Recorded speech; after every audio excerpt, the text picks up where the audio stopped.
प्रेमाचे निछंदे विठ्ठल डोलू लागला. ज्यावेळेस नामदेवाचं कीर्तन वाळवंटामध्ये रंगत आलं, जगाचा मालक गिटेवरून खाली उतरले आणि भजनात येऊन बसले.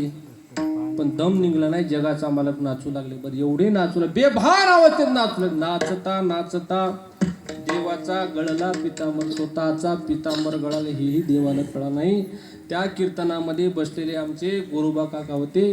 नामदेवला सांगतात भजन करा, टाळी वाजवा.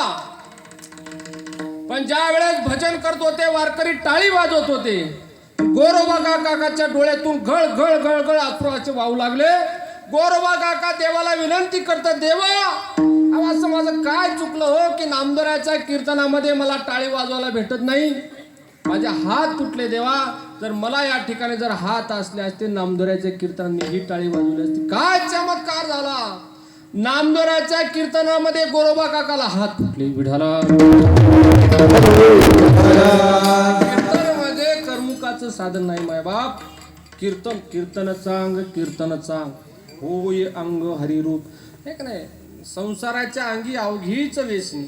आम्ही या कीर्तने शुद्ध झालो. कीर्तन म्हणजे जाऊन बसायचं हाय सप्ताह, जाऊन बसायचं हाय सप्ताह, याच्यासाठी कीर्तन असते. जगात जीवनाचा जर उद्धार करून घ्यायचा असं ते एकमेव साधन म्हणजे कीर्तन. कलियुगा माझी करावे कीर्तन, तेने नारायण देईल भेटी. आपला विषय काय चालू होता. ज्यावेळेस ते शीख लोक नामदेवावर येतात ना, तर तिथे विचारतात ये क्या आहे, वो क्या आहे, नदी आहे क्या, वो क्या आहे का. मग ती ख्याती झालेली नामदेवाच्या दरबारामध्ये आस्तीचं पाणी होते, हे सगळ्यांना माहिती आहे. पण ते शीख लोक ये क्या है बोले, मला हाडूक है. आस्ती समझता है, ये बोले हाडूक है. हाडूक का क्या करते बोले, इसका बोले यहाँ पे पानी होता. झूठ बोलते बोले तुम नरसी के लोग, खेडे के लोग झूठ बोलते बोले. अरे नामदेवाच्या दरबारात आम्ही इथं खोटं बोलून काय करायचं आहे का नाही. नहीं बोले भैया ये सच्ची है, यहाँ पे आस्ती का पानी होता है. बताओ बोले काय होता है. ते नेऊन दाखवले. या पायऱ्याच्या खाली गेले. म्हणजे इथं नामदेवाच्या दरबारात या ठिकाणी आस्तीचं पाणी होतं हे सिद्ध झालेले. नाही बोले झूठ बोलते तुम नरसी के लोग, खेडे के लोग, खेडे के लोग झूठ बोलते तुम्ही. म्हणलं नाही खोटं नाही दादा, इथं पाणी होते. पहा नामदेवाची कृपा बालासाहेब. त्या शिकानं हातावर पाणी घेतलं असं आणि आस्तेचा एक तुकडा घेतला. काय नामदेवाची बी लीला दाखवायची असेल, नारदाच्या गादीहून सांगतो, खोटं सांगणार नाही. त्याच्या हातावर आस्तेचं पाणी झालं. हातावर असं ठेवलं त्यानं, हातावर आस्तेचं पाणी झालं त्या शिकाच्या. त्यावेळेस त्यांनी ती बोली इसमें कुछ तो है बोली. तरी त्याला शंका. त्याने बिस्लेरी भरून नेली, तिकडे तपासलं. नाही बोली ये बोले चमत्कारीच आहे. विठाला काय सांगणार हो, एवढे उपकार आहेत आपल्यावर नदीचे, हे का नाही. वाचे वदता गंगा गंगा, सकळ पापे जाती भंगा, आहे का नाही.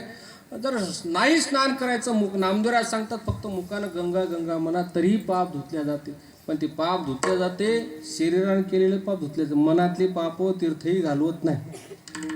मन संकल्पाची पापे न जाय तीर्थाची बापे. विठाला माणसं शरीरानं पाप कमी करतात हो, पण मनानं एवढे आपल्या शब्दात माणसं फार खालच्या दर्जावर गेले. मनानं जास्त पाप करतील. एखाद्याने चांगलं घर बांधले की मुंड्या मोडून बांधले, त्याचा पैसा काही इमानदारीचा. अरे तू बाज घेऊन, साठी महाराज शब्दात बाज घेऊन जाय, त्याची सावली जिंकून पडते, तिकडे नेऊन बाज टाकून झोपी जाय, आहे का नाही.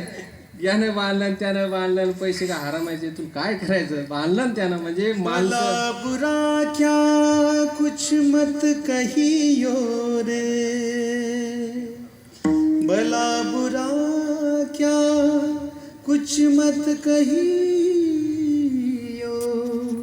जिसकी करनी वही भरेगा, तू क्यों भाई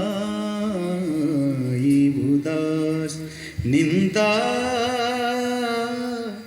मत करना किसकी निंदा, मत करना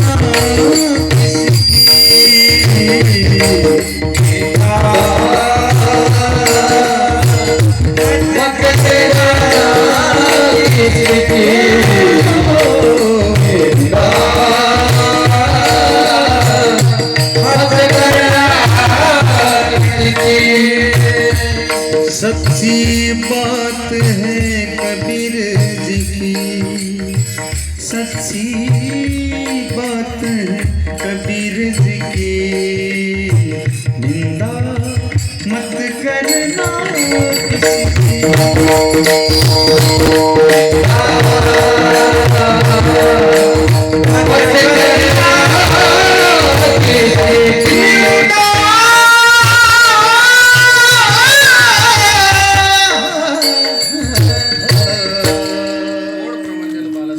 निंदा मत करना किसी की सच बात है कबीर जी की आहे की नाही. निंदा करणाऱ्याचं पाप नदीत नाही, नदीच्या तीर्थ नाही, तीर्थाच्या बापाला धुतले जाते. माणसं शरीरानं कमी करतात, शरीरानं चांगली दिसतात माणसं. शरीरानं माणसं आपल्यासमोर लय गोड बोलतात, पण तेच माणसं आपला घात करतात. एखादा नेता गावात आला, साहेब सानप महाराज साहेब तुमच्यासारखा माणूसच नाही. आज जर आमच्या गावाचा विकास असेल, साहेब तुम्ही आम्हाला आमच्या गावाचा विकास आहे, आणि साहेब गावाच्या बाहेर यानं सगळं गाव खाल्ले. म्हणजे लोक तोंडावर चांगलं बोलतात, मोदीला सेवा देतात माघारी लोक. प्रभू रामचंद्र ज्यावेळी 14 वर्ष वनवासातून घरी येतात आणि समाजाचं अवलोकन करतात, पण एक माणूस जगाच्या मालकीने जो पाप लावून गेला. भांडणं झाली नवरा बायकोचे, आणि ते बायकोला म्हणे तू काय राम समजाली की मला राम. 6 महिने त्याची बायको म्हणली त्या रावणाकडे होती तरी त्यांनी सांभाळली, मी तसला नाही म्हणली. प्रभू रामचंद्रात तेवढाच शब्द लागला. म्हणजे लोक जगाच्या मालकाला जगाच्या मालकीने देखील पाप लावतात. तुम्ही आम्ही विचारच करत ना, लोक आपल्याला चांगलं म्हणतील. मी तर आहे तर काय कीर्तन केलं नाही, गप्पा छान लागले.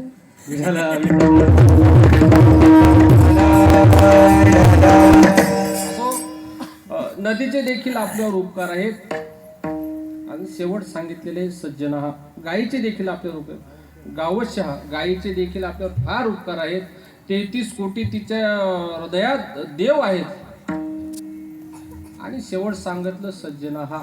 सज्जनाचे देखील आपल्यावर फार. सज्जन म्हणजे संत. वास्तविक पाहता संत उपकारासाठी येथे येतात. आम्ही वैकुंठ वासी आलो याज कारणासी, बोलिले ते ऋषी साच भावे वर्ताया, झाडू संतांचे मार्ग. ऐका, जर एखादा मनुष्य जर आढळला जात असेल, आपण त्याला कदाचित एखादा माणूस सांगून दादा तिकडनं जाऊ नका, रस्ता खराब आहे, पण सगळा समाज जर आढळण्यात जाऊन बसला असेल तर त्यांना रोडवर आणण्याचं काम करण्यासाठी फक्त जगात संत चुरले जातात. विठ्ठला